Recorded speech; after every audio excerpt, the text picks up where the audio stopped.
Enggak. Iya, betul sekali. Nah, dari kalian ada yang tahu apa itu makanan halal dan baik? Makanan yang bisa dikonsumsi dan makan. Iya. Kalau kalian kalau beli jajan suka lihat label halalnya nggak? Iya. Kenapa enggak? Ibu. Langsung saja ya ke materi. Oke, yang pertama yaitu apa itu makanan halal dan baik? Makanan dan minuman yang halal adalah makanan yang diperbolehkan untuk dikonsumsi menurut ketentuan syariat Islam.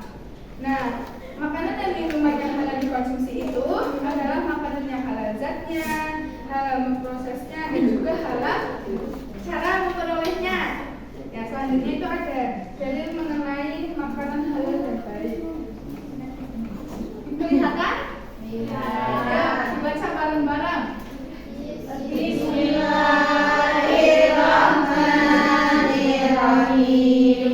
Ya ayyuhan nasu kulu mimma fil ardi halalan thayyiban wa la tattabi'u khutuwati syaitan innahu lakum aduwwun mubin.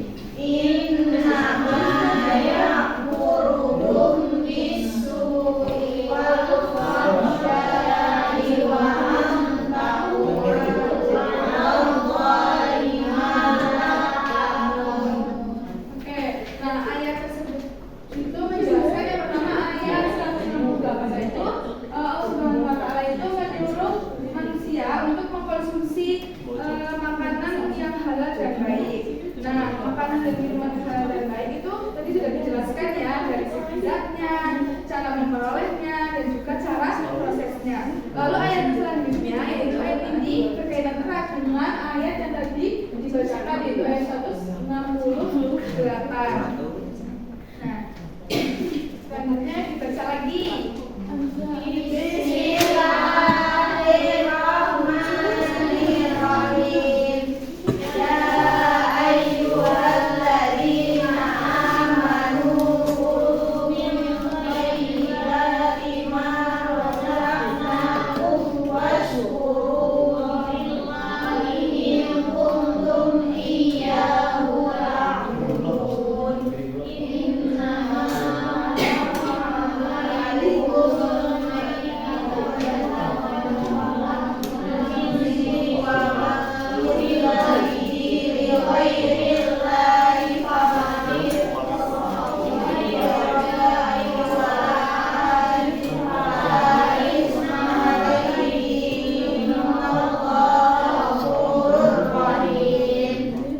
Nah, ayat ini itu menjelaskan tentang Allah memerintahkan agar manusia mengkonsumsi makanan yang baik sebagaimana yang telah dijelaskan pada ayat 168. Nah, ayat yang selanjutnya itu adalah menjelaskan jenis-jenis makanan yang haram, yaitu bangkai, darah, terus binatang yang disembelihnya itu tidak menyebut nama Allah. Oke. Yang selanjutnya itu akan membantu kalian menjadi 3 kelompok ya untuk mendiskusikan terkait makanan yang halal dan baik. Jadi silakan membentuk 3 kelompok ya.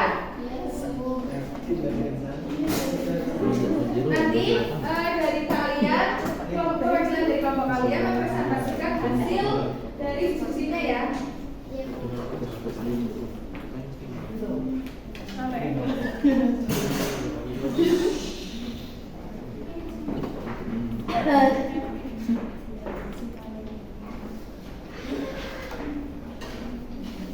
Oke ya, langsung ke kelompok pertama aja.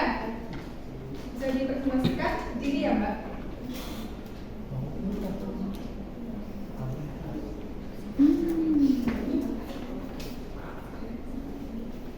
Kelompok 1, studi kasus makanan kemasan tanpa label halal.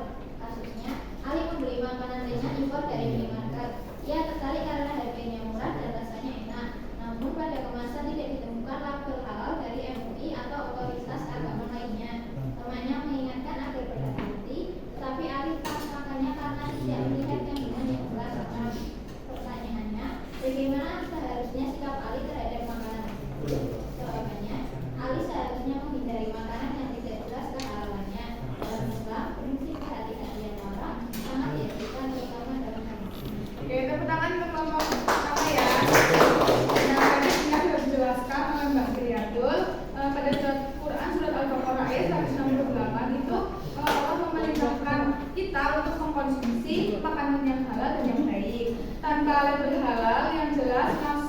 jelas masuk dalam kategori syubhat atau meragukan. Nah, sebaiknya dihindari oleh orang-orang yang beriman.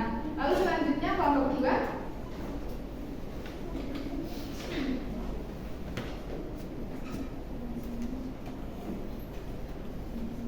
Nah, untuk studi kasusnya yaitu konsumsi makanan cepat saji. Kasusnya Andi dan teman-temannya sering makan di restoran cepat saji. Namun mereka tidak memperhatikan apakah itu sudah bersertifikat halal. Mereka hanya berasumsi bahwa semua makanan cepat saji itu halal. Dan pertanyaannya, apakah sikap Andi dan teman-temannya sesuai dengan ajaran Islam? Jawabannya itu tidak sepenuhnya. Mereka harus memastikan makanan yang berkonsumsi benar-benar halal, bukan hanya berdasarkan asumsi. Oke, tepuk tangan untuk kelompok 2. Selanjutnya kelompok 3.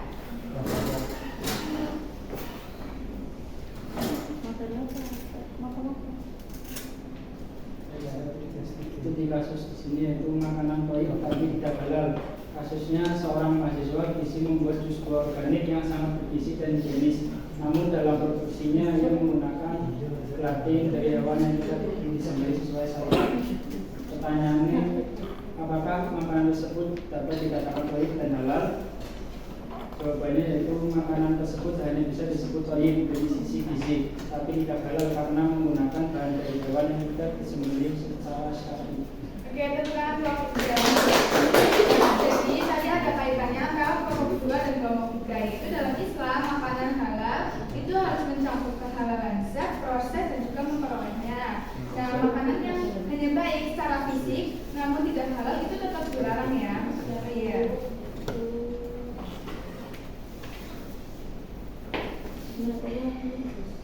Nah, di ayat 169 itu kan ada baik cara mendapatkan maupun konsumsinya. Semua terlihat enak agar manusia terperangkap dalam jebakan keji setan yang menjerumuskan. Nah, contohnya itu kalian nggak sarapan nih pagi-pagi, tapi makulnya sampai jam 10.20. Nah, terus setelah keluar kelas itu kalian pergi ke kantin. Nah, kantin terus kalian lihat makanan-makanan. Jadi kan kalau orang dalam keadaan lapar itu kan semuanya terlihat enak ya. Gitu. Nah, itu kalau kalian benar-benar beli semuanya, beli yang banyak, itu kalian berarti sudah terperangkap jebakan setan. Oke. Nah, untuk menutup diskusi kita pada hari ini, coba ada quiz. Nanti yang bisa menjawab sudah berkoordinasi.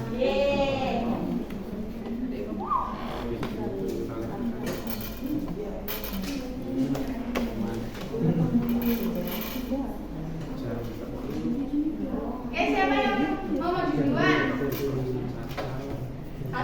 2, 3. Ya bagus diatur. Nomor berapa? Nomor 7. Nomor 7.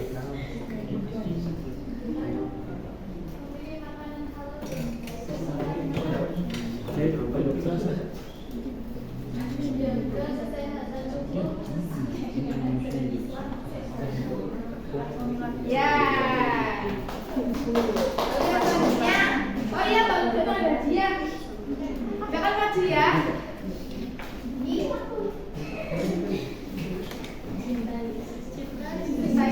Ini makanan halal. Ada label halalnya ya. Ya. Yang kedua, siapa? Ya, Mbak Rahma, ayo maju. Oh, di situ aja, nggak apa-apa. Nomor berapa? Nomor 4. 4.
Thank